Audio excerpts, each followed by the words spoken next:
Bismillahirrahmanirrahim. Alhamdulillah, nahmaduhu wa nasta'inuhu wa nastaghfiruh wa na'udzu billahi min shururi anfusina wa sayyiati a'malina. May yahdihillahu fala mudilla lahu wa may yudlil fala hadiya lahu. Asyhadu an la ilaha illallah wahdahu la syarika lahu wa asyhadu anna Muhammadan 'abduhu wa rasuluh. Allahumma shalli wa sallim wa barik 'ala nabiyil huda wa 'ala alihi wa ashabihi wa man walah, amma ba'd. Bapak-bapak, ibu-ibu, jamaah salat subuh Masjid Darul Razak yang dirahmati Allah Subhanahu wa taala.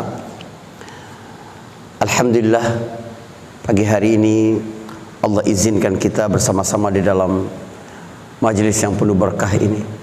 Insyaallah Allah turunkan rahmat, Allah berikan tuntunan, bimbingan buat kita semua.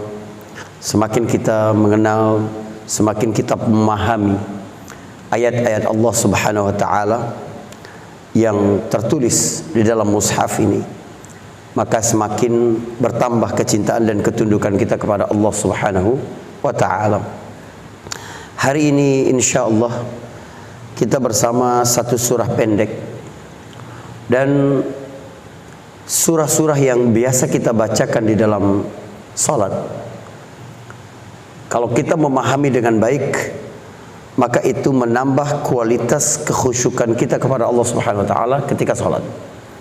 Sementara qad aflahal mu'minun, orang mukmin yang memperoleh falah, memperoleh kejayaan itu di antaranya adalah orang yang khusyuk di dalam salatnya. Alladzina hum fi salatihim khashi'un.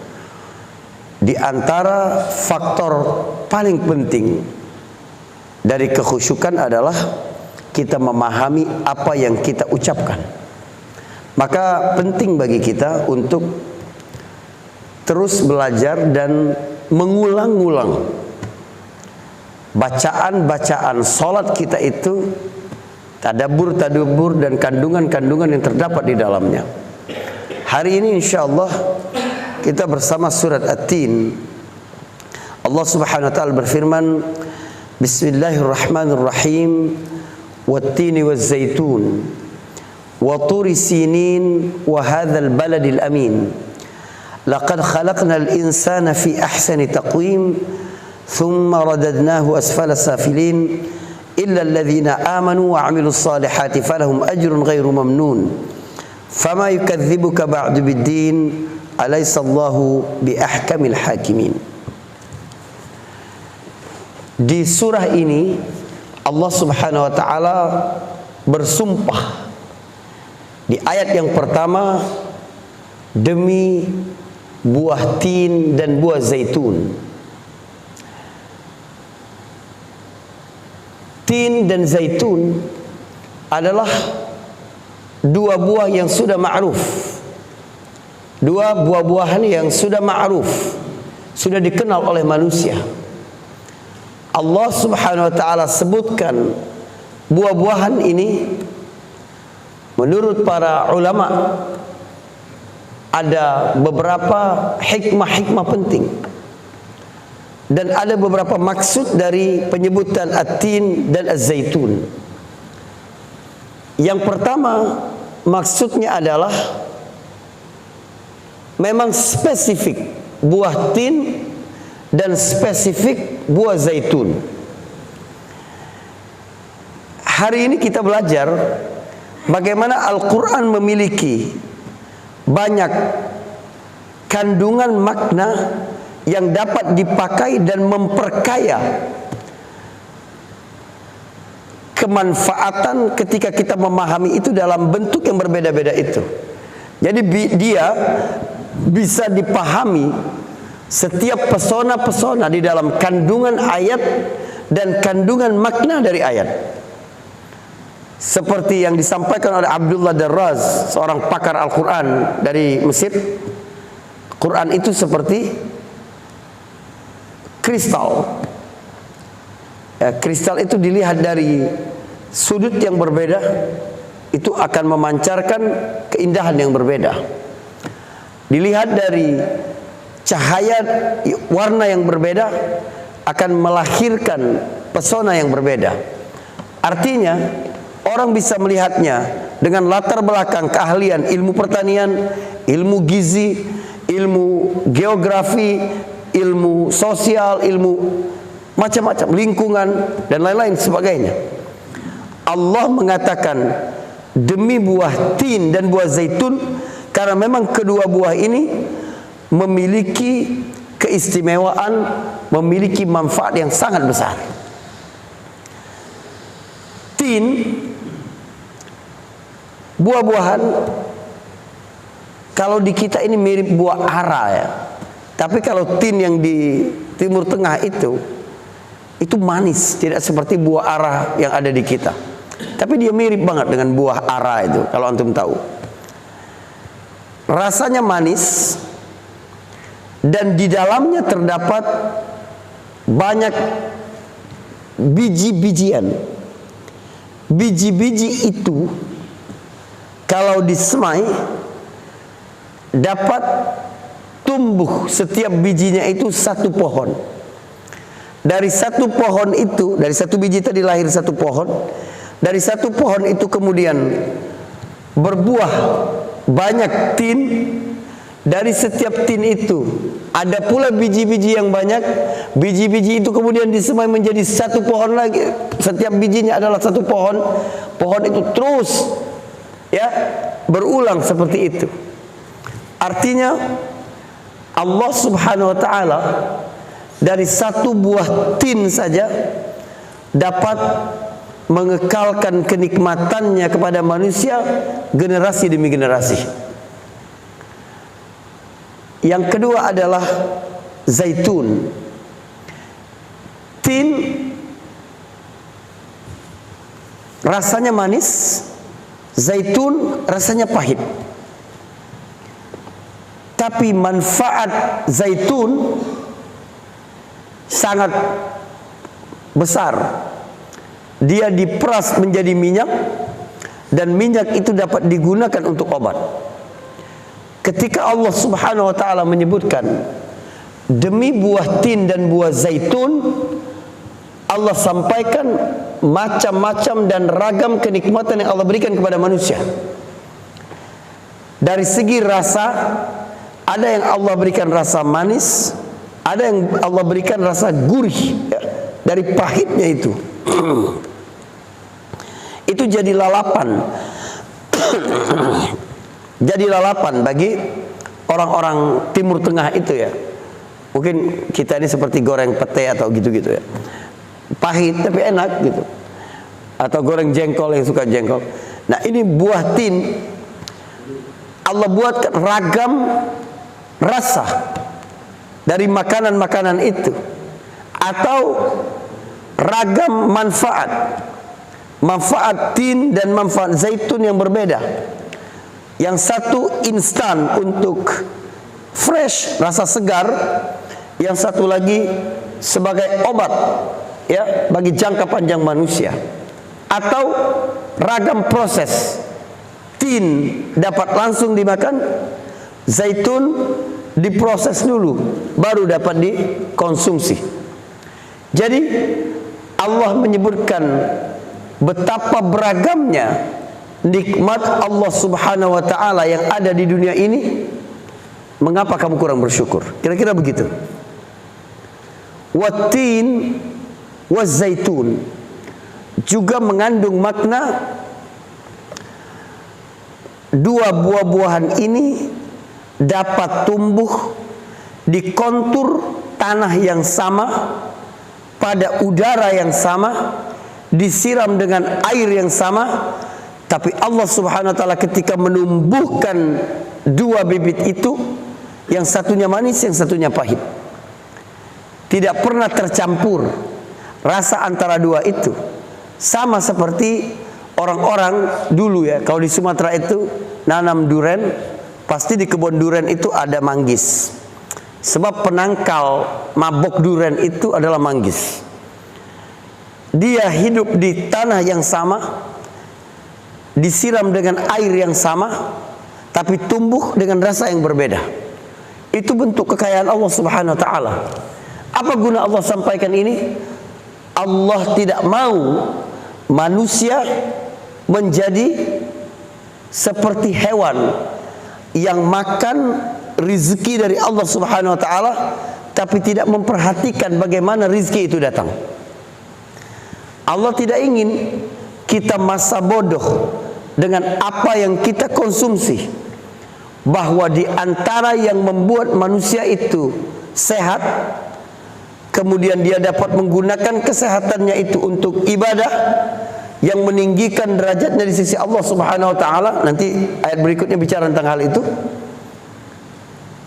Di antaranya adalah bagaimana manusia harus memperhatikan apa yang dia makan. Ya, kita harus care dalam urusan kuliner yang kita makan itu. Watin wazaitun, demi buah tin dan buah zaitun. Secara spesifik. Makna yang kedua adalah ini wujuh al-ma'na fil Quran. Ya, wajah-wajah, bentuk-bentuk pemaknaan di dalam Al-Quran, dan itu terpakai memperkaya khazanah pengetahuan kita dari firman Allah Subhanahu wa taala. Yang kedua, yang Allah inginkan bukanlah buah tin dan buah zaitun secara spesifik, tapi ini adalah perwakilan dari semua buah-buahan. Bahwa di antara bentuk makanan yang paling baik dikonsumsi oleh manusia adalah buah-buahan secara umum. Anda bisa lihat sekarang bagaimana diet sehat itu adalah diet buah-buahan. Orang makan buah-buahan. Dan yang paling baik, seseorang sebelum makan itu dimulai dengan makan buah-buahan. Kenapa? Sebab pembuka lambung menjadi lebih siap itu adalah jenis buah-buahan. Jadi apapun buah-buahan dimakan sebagai pembuka sebelum makanan berat, itu akan membantu memaksimalkan kerja lambung ketika makanan utama datang. Buah-buahan secara umum, ada beberapa jenis buah-buahan dengan kadar vitamin yang sangat tinggi atau zat-zat gizi yang dapat diserap dengan cepat. Pisang misalnya, ya, bagaimana dia mengembalikan tenaga hanya dalam waktu 15 menit menurut para ahli, dan manfaatnya berbeda dari tingkat kematangannya ketika kuning muda, ketika kuning tua, dan ketika kuning sudah berbintik-bintik. Semuanya memiliki manfaat yang berbeda.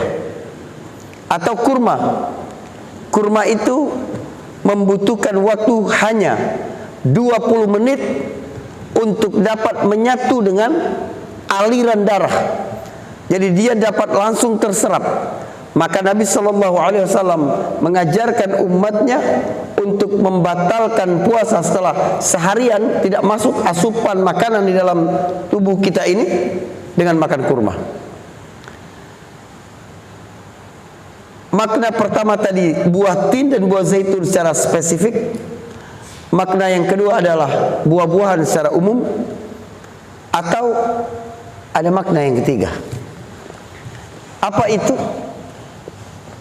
Ada dhamir, ada maksud yang tersembunyi dari tin dan dari zaitun.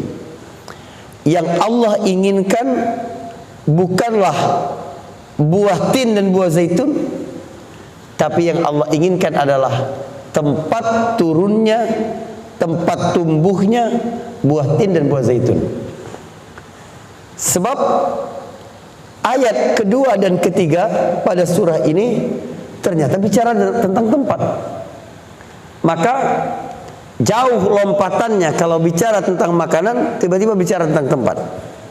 Maka demi tempat tumbuhnya buah tin dan buah zaitun, demi gunung Tur yang ada di Saina, dan demi negeri yang aman ini. Pas maknanya. wattini wazzaitun wa turi sinin wa hadzal baladil amin. Tur adalah nama gunung tempat Nabi Musa alaihissalam menerima wahyu dari Allah Subhanahu wa taala. Sinin, ada yang berkata Sinin, ada yang berkata Saina. Semenanjung Sinai, ya, Syibhul Jazirah, mirip pulau itu, semenanjung Sinai itu, itulah Sinin. Dia bukan dari bahasa Arab, tapi berasal dari bahasa Ethiopia dulu, Habasyah. Arti Sinin itu adalah barakah. Jadi Tur Sinin adalah Jabalul Barakah, gunung yang mengandung banyak keberkahan di dalamnya. Jadi Allah bersumpah demi tempat tumbuhnya tin dan zaitun, demi gunung Tur, bukit ya Saint Catherine, dan demi negeri yang aman ini yaitu Mekah. Kenapa Allah Subhanahu wa taala bersumpah demi tempat ini? Allah bersumpah demi tempat-tempat turunnya wahyu. Tempat tumbuh tin dan zaitun adalah negeri Nabi Isa alaihissalam, yaitu Syam, ya, Palestina secara khusus. Turi Sainin adalah negeri Nabi Musa alaihissalam. Di sini di tin dan zaitun diturunkan Injil. Turi Saina diturunkan Taurat. Wa hadzal baladil amin diturunkan Al-Quran. Ini 3 kitab yang paling populer, ya, dan ada sampai saat ini, walaupun Taurat dan Injil telah mengalami perubahan-perubahan, ya, telah banyak yang mengubah isinya, tapi Al-Quran kekal sampai hari ini dalam bentuk yang orisinil. Saudara, Allah Subhanahu wa taala ketika bersumpah dengan sesuatu, maka perhatikan, pasti banyak sekali yang kita bisa ambil manfaatnya dari objek-objek sumpah itu. Sebab bersumpah dengan sesuatu itu menunjukkan keagungan dan ketinggiannya. Makanya manusia dilarang untuk bersumpah kecuali demi Allah Subhanahu wa taala. Sebab apa? Sebab itu menunjukkan kemuliaan dan keagungan. Tapi Allah, zat yang maha tinggi, bebas untuk bersumpah demi apa saja. Sebab ketika dia bersumpah demi makhluk-makhluk ciptaannya, pada hakikatnya dia sedang meninggikan zatnya, meninggikan dirinya. Sebab dialah pencipta segala sesuatu itu. Beda kalau yang berkata adalah makhluk.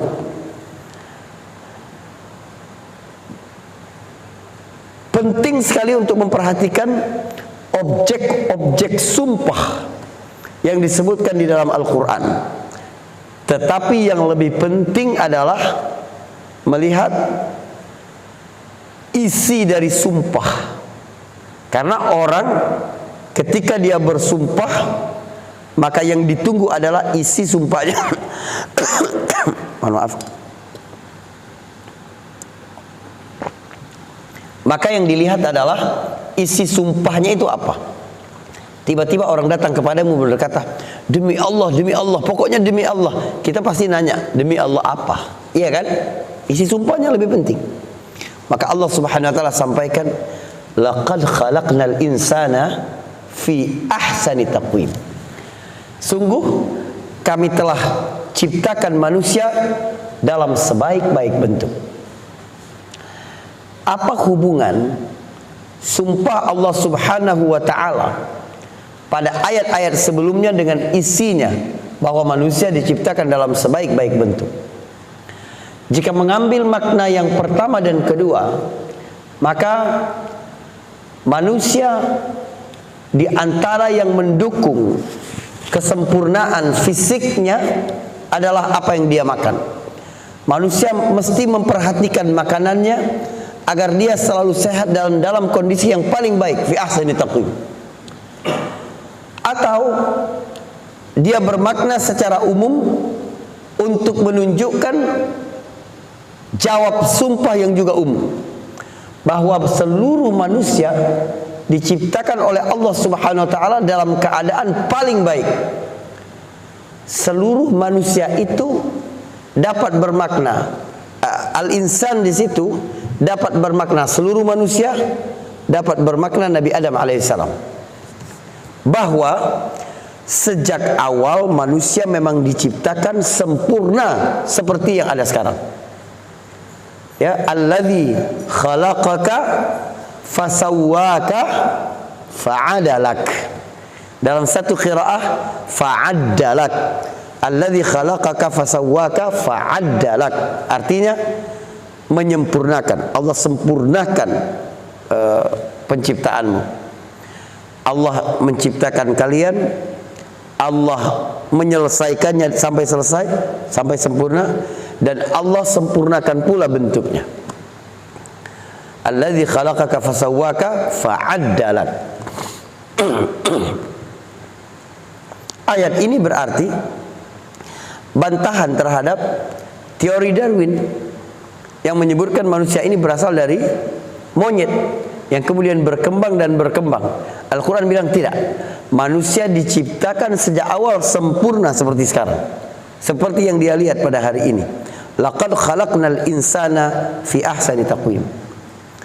Tetapi kalau kita mengambil pada bentuk tafsiran yang ketiga tentang tempat-tempat turunnya wahyu, baru Allah berkata tentang kesempurnaan manusia, maka ada isyarat dari Allah Subhanahu wa taala, manusia kamu tidak ada nilainya, sama seperti hewan-hewan kalau kamu terlepas dari nilai-nilai wahyu. Karena itu Allah berfirman, Ar-Rahman 'allamal Qur'an khalaqal insan.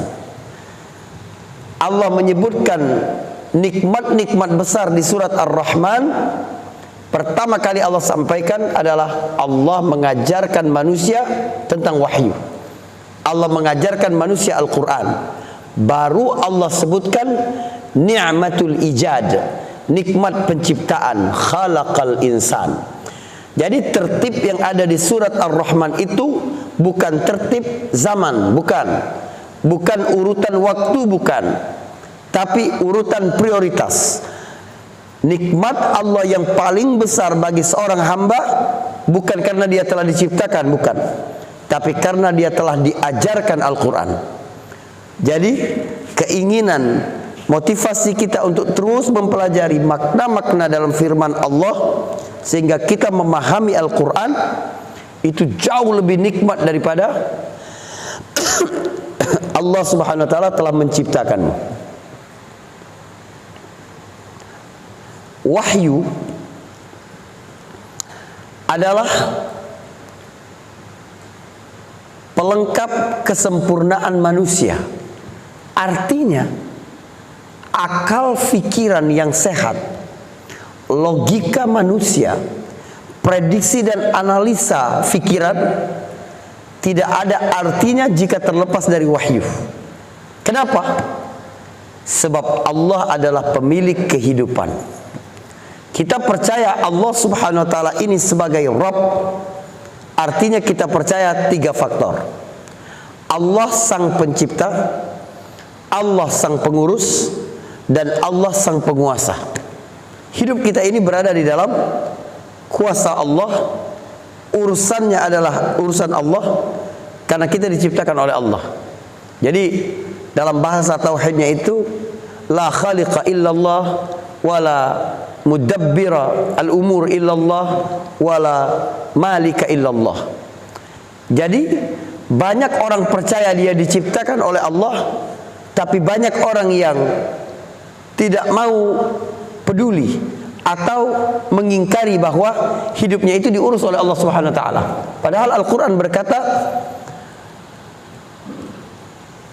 lillahil khalqa wal amra yudabbirullahu al-amra. Allah lah yang mengurus kehidupan. Allah lah pemilik makhluk dan pemilik rencana-rencana, keputusan-keputusan. Bahwa segala sesuatu di dunia ini tergantung karena kuasa Allah Subhanahu wa taala, karena Allah yang mengatur segala sesuatu. Maka kalau Allah pemilik kehidupan, orang-orang yang berakal tahu bahwa akal fikirannya ketika diadu dengan wahyu, maka tidak ada tempat bagi akalnya. Saya berikan contoh. Seseorang bertamu ke rumah orang lain, lalu kemudian disediakan tempat tinggal untuk dia. Kamu boleh tinggal di rumahku ini beberapa hari. Ya, dia datang dari satu kota, letih, perjalanan sangat letih. Lalu disediakan satu kamar yang nyaman gitu ya. Orang-orang berada disediakan kamar yang nyaman gitu. Diperkenankan dia untuk istirahat di situ. Ketika dia masuk kamar, dia lihat di atas meja di kamar itu ada teko yang sangat bagus. Di dalam teko itu ada air, ya, segar sekali kelihatannya karena dia haus dari luar. Airnya jernih, tidak berubah warna, tidak ada bau yang keluar dari situ, gitu. Analisa dia, ini pasti air minum. Fikiran dia, prediksi dia, akal dia berkata, wah, aku akan merasakan kesegaran banget kalau aku nanti minum. Tapi karena adab, dia tidak minum, melainkan menunggu ditawarkan oleh tuan rumah. Tiba-tiba pintu kamarnya diketuk. Tuan rumah datang membawa teko baru dengan gelasnya, lalu berkata, aku lupa kasih tahu, air yang ada di atas meja itu jangan diminum, sebab anakku tidak sengaja memasukkan racun tikus di situ. Semua yang diprediksi, semua analisa fikiran sang tamu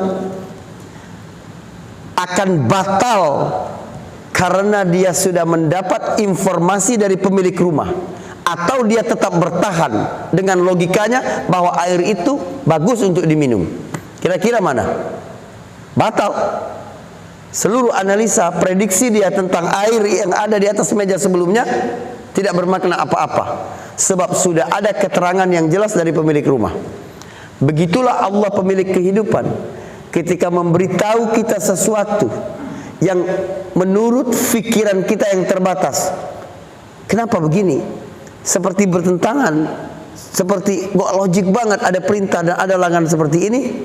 Sebab dia tahu akalnya sangat terbatas dibanding ilmu pengetahuan Allah yang tidak terbatas, karena dia adalah pemilik kehidupan.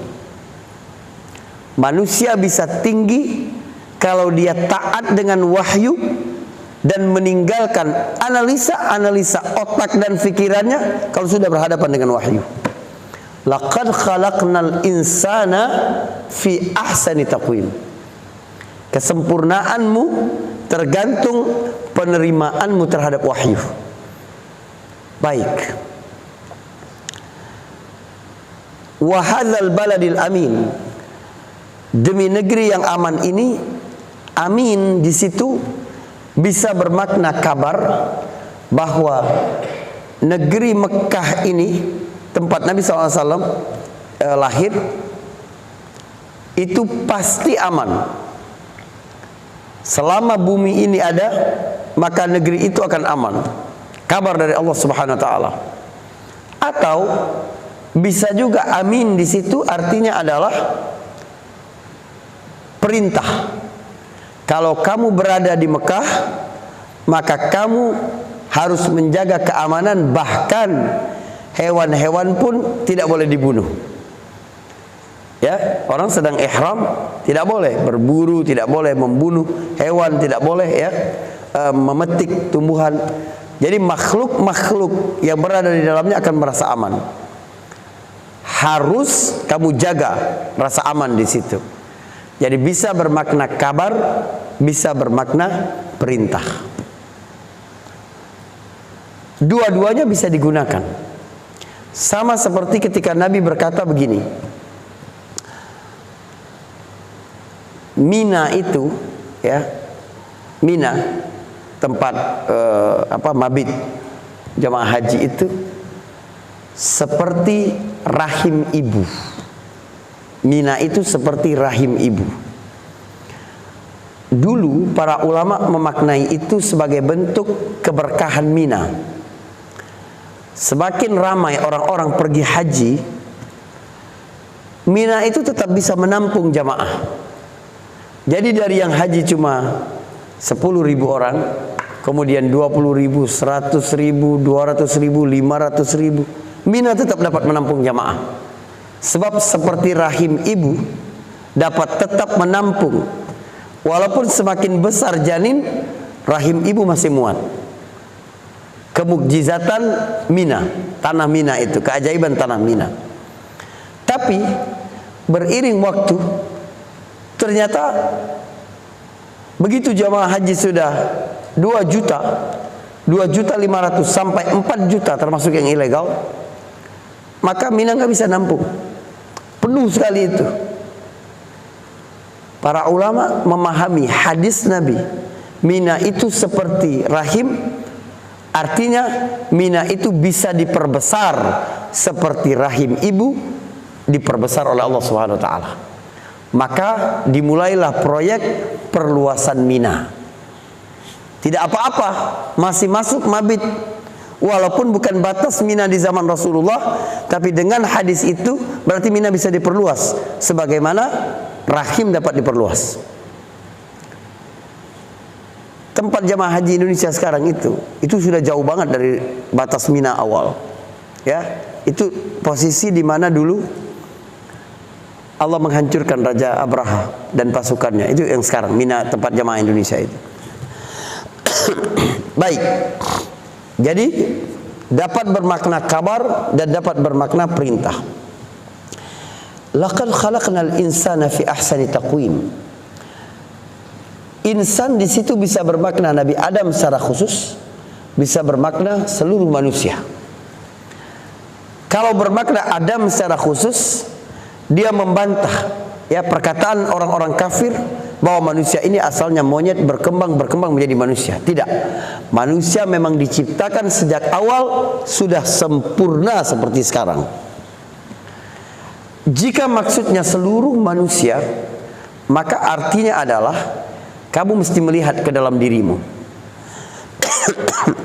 Seluruh organ-organ yang ada di dalam dirimu itu menunjukkan kesempurnaan penciptaanmu. Seluruh organ yang tidak enak kita sampaikan pun adalah bentuk kesempurnaan penciptaan manusia. Kandung kemih diciptakan oleh Allah Subhanahu wa taala untuk menjaga kehormatanmu sebagai manusia. Jika tidak ada kandung kemih, maka setiap 20 detik, mohon maaf, setiap 20 detik dari tubuh kita ini akan menetes 2 tetes air seni, air kencing. Siapa yang mau dekat dengan kita? Pesing. Setiap 20 detik ada 2 tetes air kencing. Kita nggak bisa tahan. Tapi Allah Subhanahu wa taala ciptakan dalam sistem ya yang ada di tubuh manusia itu ada kandung kemih. Kantong kemih itu. Bagaimana Allah menciptakan mata? Bagaimana Allah membuat ya berapa megapiksel itu? Lebih dari itu bahkan. Sehingga kita dapat melihat sempurna ini. Tidak ada kamera paling canggih buatan manusia yang dapat menyaingi mata. Tidak ada. Belum lagi syaraf-syaraf yang ada di dalamnya. Bahkan sistem perlindungan. Anda lihat kalau kamera mahal itu, dia punya tasnya sendiri, kulkas kameranya. Biar tidak jamuran, biar tidak apa gitu. Dijaga betul. Lensanya hati-hati betul. Tapi bagaimana Allah menciptakan kelopak mata, air mata, refleksitas, syaraf, ya sehingga mata ini berkedip. Itu semua bentuk kesempurnaan penciptaan manusia. Alladzi khalaqaka fasawwaka fa'adalak. Subhanallah. Rambut ini tumbuh ya. Kuku juga tumbuh dari tubuh manusia. Hidup. Tumbuh dia. Tapi Allah tidak berikan syaraf perasa, syaraf sensorik di rambut. Kalau sekiranya di rambut kita itu ada syaraf sensorik, maka setiap kali potong rambut kita harus dibius. Iya kan? Tapi Allah Subhanahu wa taala ya tidak ciptakan itu di rambut kita. Subhanallah. Laqad khalaqnal insana fi ahsani taqwim. Makna ketiga, laqad khalaqnal insana fi ahsani taqwim adalah bahkan dalam kasus-kasus spesial, artinya seseorang diberikan, mohon maaf, kelainan atau keistimewaan dibanding yang lain, ternyata itu adalah ahsani taqwim bagi dia. Pernah Nabi menjumpai seorang sahabat pakai pakaian yang menutupi kakinya semuanya. Kata Nabi, angkat sedikit pakaianmu itu. Sahabat itu berkata, ya Rasulullah, aku ini ada cacat di daerah dekat tumit atau dekat mata kaki, lupa saya. Kata Nabi, khalaqallah ahsana kulla syai'in khalaqah, gitu ya. Yang ayat itu dibacakan Nabi. Allah menciptakan sesuatu itu, Allah berikan yang paling baik ketika Allah menciptakan segala sesuatu. Jadi hal-hal yang kita lihat, ada seseorang memiliki jari yang berlebih, seseorang memiliki ada tonjolan, seorang yang memiliki ada tai lalat, seorang yang memiliki apapun itu, maka itu adalah ahsani taqwim yang mungkin kamu belum paham. Baik. Makna keempat, ahsani taqwim di situ adalah keimanan, nilai-nilai, akhlak, karakter, sesuatu yang tidak bisa dilihat. Sebab itu Allah berkata, "Tsumma radadnahu asfala safilin." Jika sekiranya ahsani taqwim itu berkaitan dengan fisik, maka asfala safilin juga harus fisik. Kami ciptakan manusia dalam bentuk yang paling sempurna, lalu kami kembalikan dalam bentuk serendah-rendahnya. Artinya manusia kecil tumbuh remaja, dewasa dalam kondisi paling kuat, nanti Allah akan kembalikan fi ardhalil umur. Allah akan kembalikan ke bentuk yang awal lagi. Dia menjadi seperti anak kecil lagi. Tidak bisa mengontrol kencingnya, buang air besarnya, tidak ingat tentang bagaimana dia memakai pakaian yang baik, bagaimana pada usia pikun, pada usia ya orang-orang tua, jompo. Maka kami kembalikan manusia dalam bentuk selemah-lemahnya lagi, dalam bentuk yang paling bawah lagi. Karena itu, illal ladzina amanu wa amilus shalihat falahum ajrun ghairu mamnun. Perhatikan, kecuali orang yang beriman dan beramal saleh, maka bagi mereka pahala yang tidak terputus. Sekarang kita bawakan makna ayat ke-4, 5, 6 secara bersamaan. Sesungguhnya kami telah ciptakan fisik manusia itu dengan bentuk yang paling sempurna, tapi kemudian kami kembalikan lagi pada kondisi yang paling bawah, kecuali orang-orang yang beriman dan beramal saleh. Artinya, seseorang yang bisa bermakna begini, seseorang yang beriman dengan keimanan yang baik dan memenuhi kehidupannya itu dengan amalan-amalan saleh, maka dia tidak terkena penyakit pikun. Sebagaimana yang disampaikan oleh Ikrimah, alladzi hafizal Qur'an la yahruf, yang menghafal Al-Quran maka dia tidak sampai tahrif, tidak sampai kepada lupa, lalai dalam fikirannya, tidak sampai pikun. Tapi Ustadz, banyak kok kita dapati orang baik yang kemudian akhir umurnya juga pikun. Maka falahum ajrun ghairu mamnun lah pengecualiannya. bukan illal ladzina amanu wa amilus shalihat. Perhatikan, maka maknanya begini.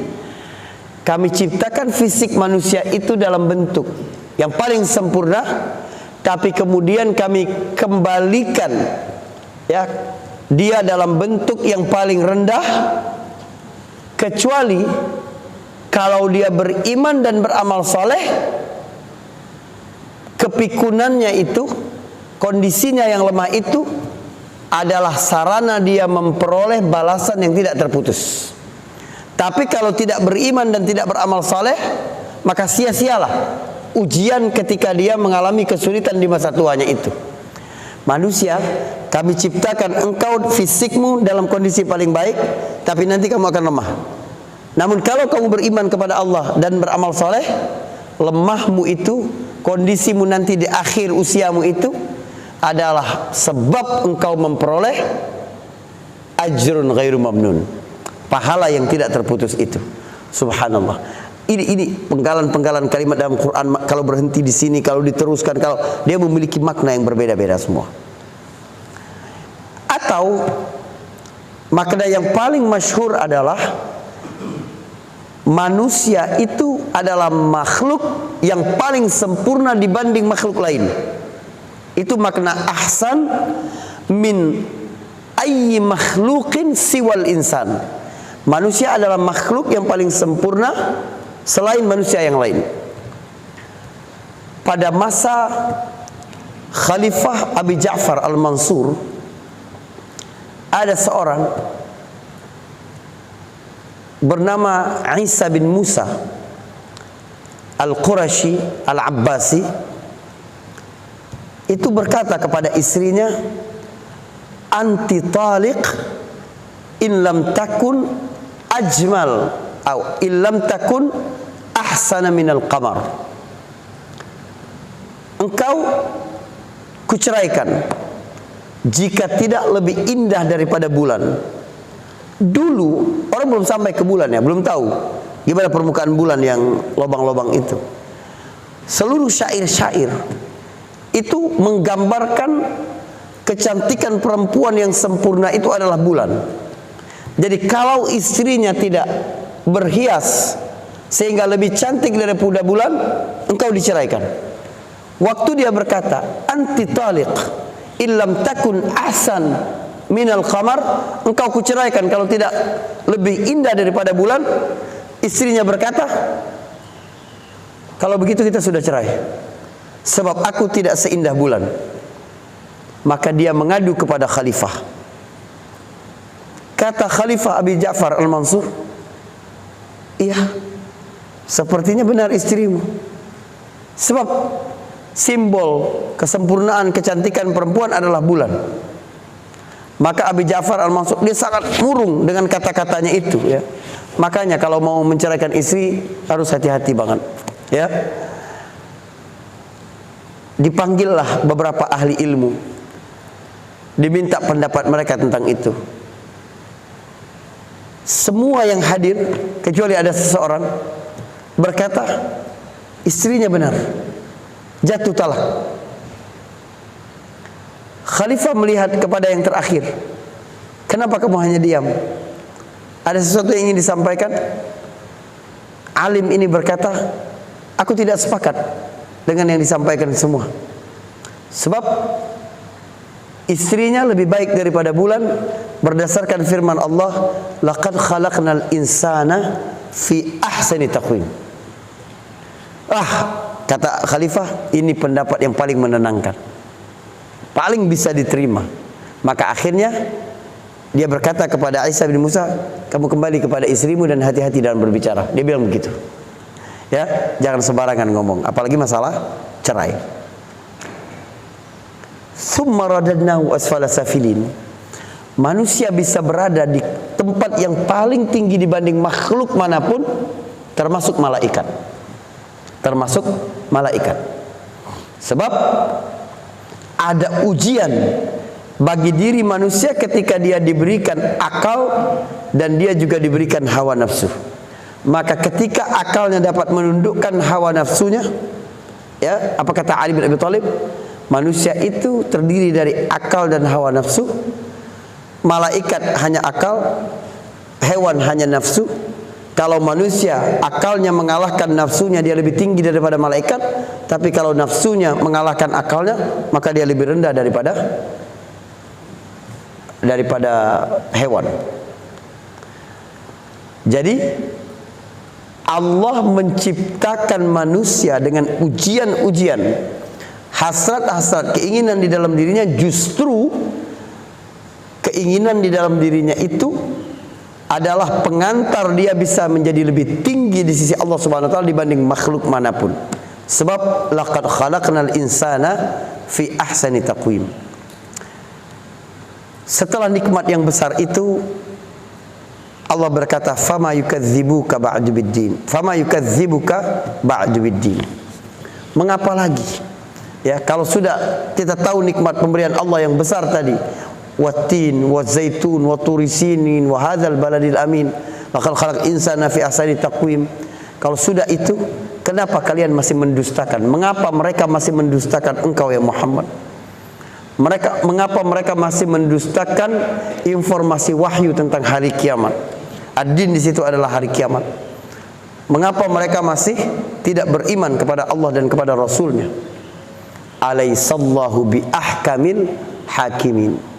Bukankah Allah adalah zat yang ahkamil hakimin? Ahkamil hakimin ada dua makna.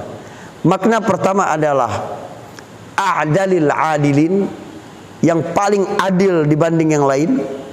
Yang kedua adalah atqanil atqinin, atqinil mutqinin, yang paling tekun, yang paling baik dalam penciptaan. Maka ketika Allah membuat satu makhluk, pasti bergantung kepada makhluk lain. Allah buat rangkaian apa itu? Hewan ini makan hewan A, hewan B, apa itu istilahnya? Ekosistem apa? Bukan. Apa rantai? Ya Pak? Rantai makanan namanya ya. Jadi lupa. Ya. Nah, gitu. Itu adalah bentuk dari ahkamil hakiminnya Allah. Makanya kalau manusia membunuh ya secara sembarangan rantai makanan, itu terjadi ketidakseimbangan dalam hidup. Jadi Allah ciptakan katak, Allah ciptakan tikus, Allah ciptakan kucing, Allah ciptakan ya ular, Allah ciptakan terus begitu untuk menjaga keseimbangan itu. Sebab alaihissallah bi ahkamil hakimin. Mungkin itu dulu ya yang bisa saya sampaikan. Jika ada pertanyaan atau diskusi atau ingin tambahkan, silakan. Barakallahu fikum.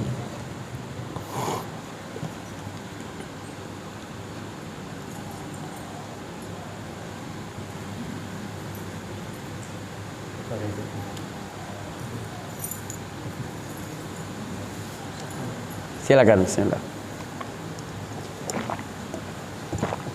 Assalamualaikum warahmatullahi wabarakatuh. Waalaikumsalam warahmatullahi wabarakatuh.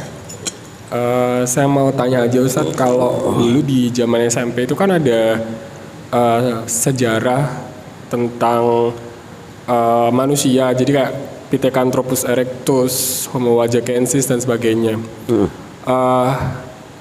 Mengapa pendidikan kita masih mengajarkan itu, padahal itu sebenarnya nggak benar? Saya juga nggak tahu. Nah, kemudian di zaman saya SMP itu juga ada buku tasawuf modern yang mengkait-kaitkan dengan itu gitu. Jadi yang menyatakan bahwa Adam dan Hawa itu mungkin bukan orang yang pertama diturunkan di bumi.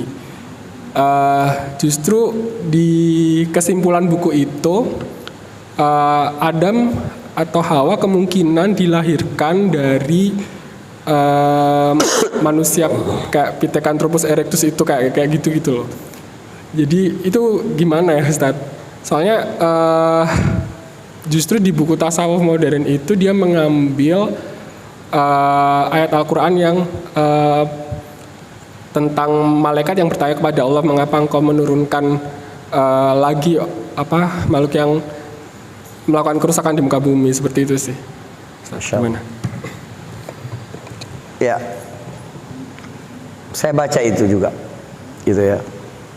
Tapi nggak tahu yang antum baca itu apakah yang Agus Mustafa itu, seri tasawuf modern itu ya. Dan banyak sekali kerancuan berfikir dari buku-buku karangannya itu. Ya, saya baca itu ada tentang Ka'bah, ada tentang manusia, ada tentang begitu-begitu. Tapi kan buku itu laris sebab manusia ini suka dengan sesuatu yang aneh-aneh gitu, sesuatu yang wah gitu dan segala macam. Tapi itu bertentangan, sebab dia menggunakan dalil dari Al-Quran secara keliru karena dia tidak mengerti bahasa Arab dan tidak mengerti tafsir. Dia hanya baca terjemah lalu menganalisa terjemah itu. Itu kelihatan banget dari banyak pendapat-pendapat dia. Apakah ketika malaikat bertanya kepada Allah Subhanahu wa taala, "Ataj'alu fiha may yufsidu fiha wa yasfiku dima?" Apakah engkau akan menciptakan kembali ya makhluk yang berbuat kerusakan dan menumpahkan darah? Itu harus dari jenis manusia? Kan tidak. Bangsa jin lebih tua daripada manusia. Dan mereka berdasarkan keterangan-keterangan nas yang lain, merekalah pelaku kerusakan-kerusakan dan pertumpahan darah di bumi. Jadi menafsirkan Al-Quran itu harus dengan Al-Quran juga atau harus dengan hadis Nabi Sallallahu Alaihi Wasallam. Sebab yang paling mengerti tentang ucapan adalah yang mengucapkan. Siapa yang paling mengerti dengan ucapan saya? Saya sendiri. Sebab saya pemilik ucapan. Maka jika ada penafsiran lain yang bertentangan dengan yang mengucapkan, enggak, maksud Anda pasti itulah, saya mengucapkan. Gitu loh. Maka saya yang paling mengerti apa yang saya maksud. Jadi secara nas sudah pasti itu terbantahkan ya berdasarkan keterangan-keterangan tafsir-tafsir yang mu'tabar tentang Adam itu tadi. Dalilnya Al-Quran. Allah bercerita tentang bagaimana orang merasa ajaib dengan penciptaan Isa. Kata Allah, lah Allah menciptakan Isa itu seperti Allah menciptakan Adam. Allah ciptakan dengan tangannya, artinya langsung Allah ciptakan, bukan dilahirkan oleh makhluk lain sebelumnya. Kita terserah mau lebih percaya Al-Quran atau lebih percaya Agus Mustafa gitu ya. Tapi kalau yang pertama tadi, soal pertama tadi, kenapa di buku-buku sejarah kita, karena begini, bukan hanya di Indonesia tapi banyak negara itu teori Darwin ini sangat populer, sehingga walaupun malu-malu untuk mengakuinya, tapi di pelajaran-pelajaran ya itu pengaruh teori Darwin itu banyak sekali, bukan hanya dalam penciptaan manusia, tapi dalam seluruh, bahkan diterapkan dalam ilmu-ilmu sosial itu, teori evolusi itu ya, itu menjadi acuan banget dalam pikiran akademik yang terpengaruh oleh teori evolusi itu ya, evolusi Darwin. Wallahu a'lam bishawab. Gitu. Tugas kita berarti memperbaiki kurikulum itu kalau memang masih ada sampai sekarang. Ya, baik. Yang lain silakan.